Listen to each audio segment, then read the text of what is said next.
అలాగే ఇంకా ముందు ముందు ఇంకా సంఖ్య పెరగాలని చాలా మంది దాహంతో చాలా అల్లల్లాడిపోతున్నారు పాల్గొన్న మనుషులు కూడా. అందుకని వాళ్ళ దాహం తీర్చి వారికి మనం ఉంటుందండి. ఇది చాలా మంచి కార్యక్రమం. కార్యక్రమం చేయాలని ముందు ముందు మీ అందరూ వచ్చి మీ చేయొద్దు ఇవ్వాలని, ఈ కార్యక్రమం ఎంతో సక్సెస్ చేయాలని కోరుకుంటూ నాకు ఈ అవకాశం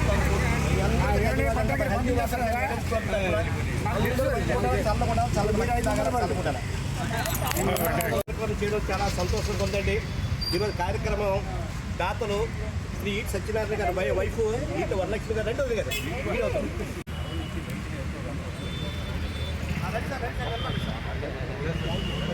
వీడియో తీసి అన్నారు ఇలాగనండి.